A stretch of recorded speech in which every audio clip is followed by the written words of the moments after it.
channel Clash Barak, tempatnya ngomongin bola dengan gaya santuy tapi serius juga bro. Nah, di konten malam ini kita bakal ngebahas match super penting dari kualifikasi Piala Dunia 2026 zona Asia round 3 grup C antara Indonesia versus China.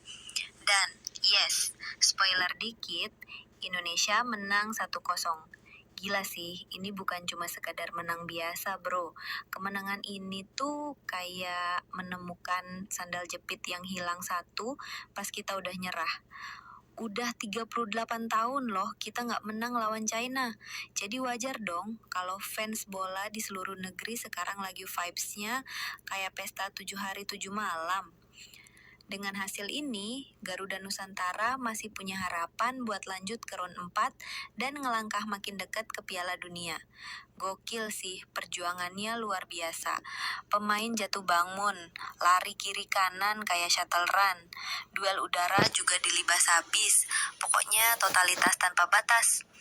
Dan satu hal yang patut di-highlight juga, Patrick Kluivert, si pelatih, main catur taktiknya keren banget. Pemain-pemain yang diturunin pas banget sama skema permainan. Substitusi juga nggak asal-asalan, benar-benar buat ngejaga ritme dan ngeganggu permainan China yang let's be honest cukup ngotot juga. Makanya respect gede buat semua elemen timnas, pemain, pelatih, dan seluruh staff.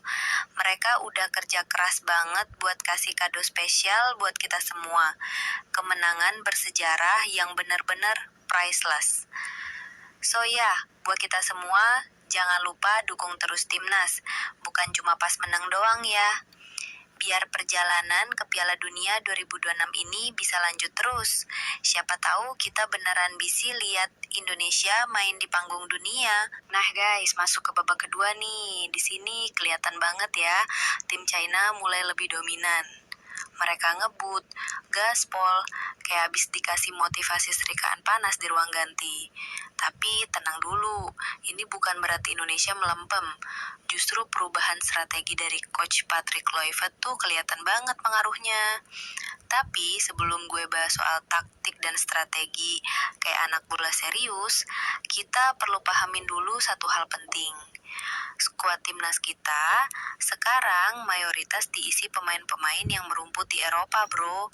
Jadi, secara kualitas individu, mereka udah terbentuk dengan standar tinggi. Tapi, bola itu permainan tim, bukan lomba jago-jagoan sendiri. Makanya, kolektivitas itu penting banget. Dan di match ini, gue kasih 2 jempol. Kerjasama antar pemain itu rapi, solid, kompak banget kayak grup WhatsApp keluarga pas lebaran. Jarak antar lini nggak terlalu renggang, pressing jalan, transisi juga mulus. Ini yang bikin China kesulitan main bola-bola pendek. Mereka akhirnya sering ngandelin long ball yang ya gitu deh, lebih gampang dipatahkan sama trio back kita. Ngomong-ngomong soal lini belakang, starting seasonnya Kluivert juga nggak banyak berubah ya, nggak neko-neko. Cuma gantiin pemain yang absen aja. Misalnya Emil Audero yang turun karena Martin Paes absen. Terus di belakang ada Rizky Ridho, Jai Itzes sama Justin Hubner yang udah nyatu banget kayak boy band. Gak ada drama. Bisa aja sih Mes Hilgers diturunin, tapi Kluivert ini kelihatan banget mikirin chemistry, bukan sekedar siapa yang keren di level klub. Artinya apa? Dia tuh pelatih yang rasional bro, nggak silau sama nama gede doang. Kalau ada pemain yang keren di klub, tapi belum bisa nyatu di timnas, ya ditahan dulu. Ini kan laga penting, bukan uji coba. Satu salah bisa bubar jalan. Untungnya nih, kita nyetak gol juga di babak pertama. Walaupun lewat penalti sih, tapi tetap gol adalah gol bro. Romain jadi algojo dan ngelakuin tugasnya dengan baik. Nanti proses penalti ini bakal gue bahas juga, santuy. Nah, masuk ke lini tengah, ada kejutan kecil. Ricky Kambuaya jadi starter, padahal biasanya dia jadi pemain pengganti. Tapi, karena performanya di match sebelumnya, lawan Bahrain oke banget, Kluivert kasih reward, dan terbukti, Ricky main solid. Tetap ada juga Joey Pelupesi dan Tom Haye yang udah langganan, tapi Ricky jadi X-faktornya. Di sayap kanan, bukannya Kevin Dix, malah Yakob Sayuri yang diturunin. Mungkin Dix belum 100% fit. Atau bisa jadi ini bagian dari taktik. Yakob lebih cepat transisinya. Skill individunya juga ciamik. Di kiri, Calvin Verdong. Wah, ini sih pemain favorit gue pribadi di timnas. Paru-parunya kayak ada 3 biji. Naik turun lapangan kayak lari dari kenyataan, dan meskipun dia sempat bikin 2 kesalahan, dia bisa recover dengan cepat. Profesional banget. Di lini depan, Ole Romeni bareng Egy Maulana Fikri jadi andalan. Ole ini lincah banget, eksplosif, dan gak gampang nyerah walaupun sering terisolasi di depan. Dia tipikal striker yang nyari ruang terus, bikin bek lawan pusing sendiri. Secara formasi, kalau dilihat-lihat ini kayak 3-5-2 waktu bertahan dan berubah jadi 3-4-2-1 waktu nyerang. Artinya apa? Patrick Kluivert emang ngeset Ricky buat main lebih menyerang. Karena kita butuh menang, Indonesia ambil inisiatif serangan lebih dulu. Dan itu hal yang bagus. Tapi ya masalah lama masih nongol juga nih. Finishing. Di babak pertama, kita tuh punya 4 peluang dari open play. Tapi cuma 1 yang on target. Sayang banget. Karena kelihatan banget para pemain kita kayak terburu-buru buat ambil keputusan. Mungkin karena tekanan harus cetak gol cepat, jadinya agak panik. Padahal bisa lebih tenang, sabar dikit, hasilnya mungkin bisa lebih manis. Tapi yang bikin bangga, saat bertahan para pemain kita disiplin banget. Itu jauh lebih penting sih. Cina sempat beberapa kali coba counter attack, terutama lewat pemain muda mereka yang nomor punggung 11.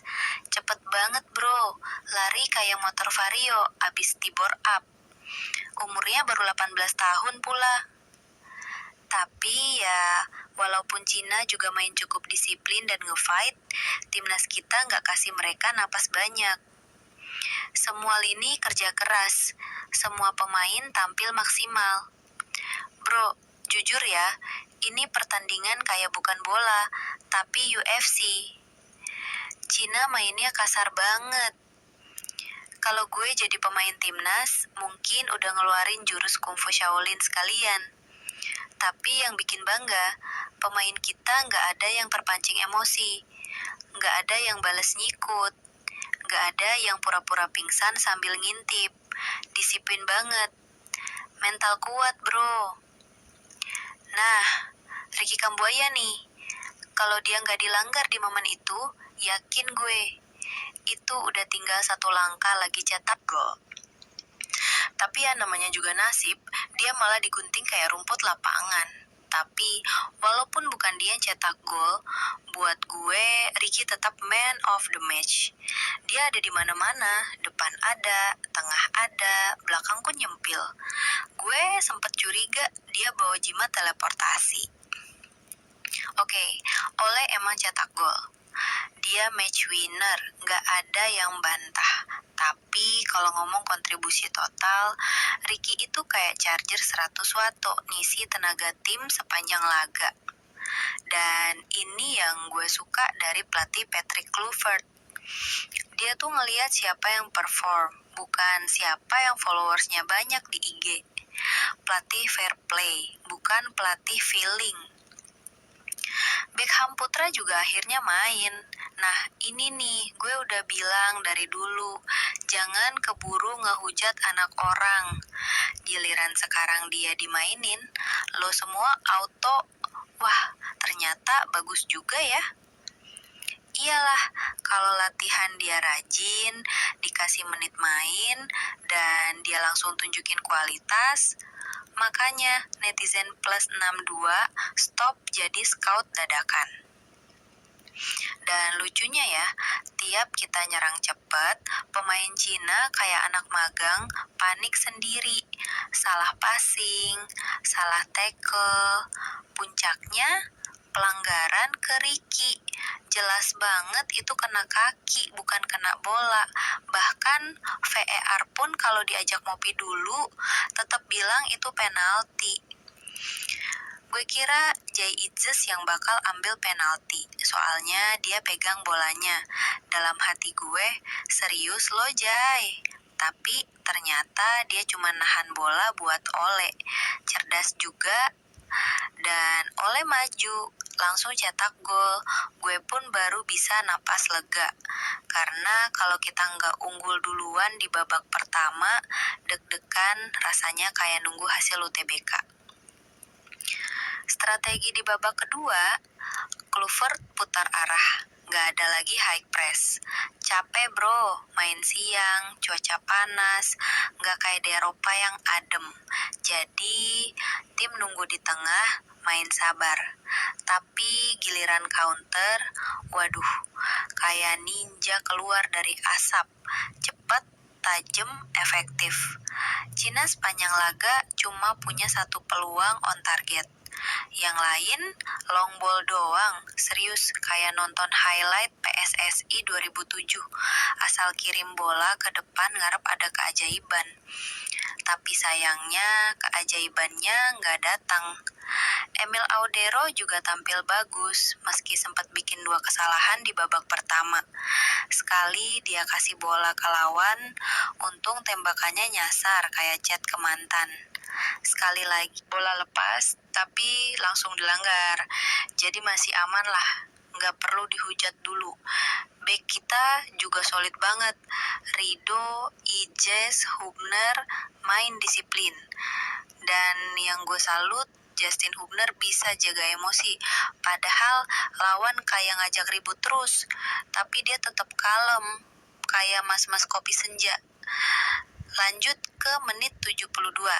Ini nih yang gue bilang, Kluivert itu pelatih taktis, bukan pelatih teman dekat. Dia lihat Tom Hay udah ngos-ngosan, langsung diganti Kevin Dix.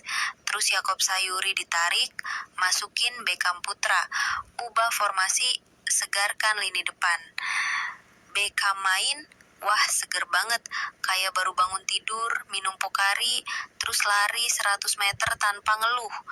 Dia kasih 3 umpan kunci, 1 ke Egy, langsung dilanggar, 2 kali ke Ole, 1 hampir gol, 1 lagi dilanggar juga. Ini pemain bukan cuman cepat, tapi pinter. Football IQ-nya tinggi bro. Dan semua ini bukan kebetulan. Patrick Kluivert ngatur semuanya berdasarkan kebutuhan tim, bukan popularitas pemain. Bahkan strategi pergantian dia bikin pelatih China bingung. Mau counter kayak gimana kalau serangan kita makin tajam. Pas Ricky dan Ole udah kecapean, dia juga langsung masukin pemain baru biar ritme tetap jalan. Jadi kemenangan Indonesia kali ini bukan karena hoki, bukan karena Dewi Fortuna lagi baik hati, tapi karena strategi jalan, pergantian pas, dan pemain tampil luar biasa. Sekarang kita tinggal nunggu hasil Bahrain versus Arab Saudi. Kalau Bahrain kalah atau seri, Indonesia fix ke babak 4. Dan lo semua harus tahu, perjuangan malam ini benar-benar total. Para pemain rela gila-gilaan di lapangan demi Garuda. Jadi ya, seperti biasa gue bilang, dukung timnas. Kritik boleh, tapi jangan julid. Kalau ada yang kurang, kasih masukan, bukan makian. Dan malam ini, pelatih patut kita acungi jempol. Strateginya matang, rotasinya presisi, dan yang paling penting, plan B di babak kedua itu yang jadi kunci.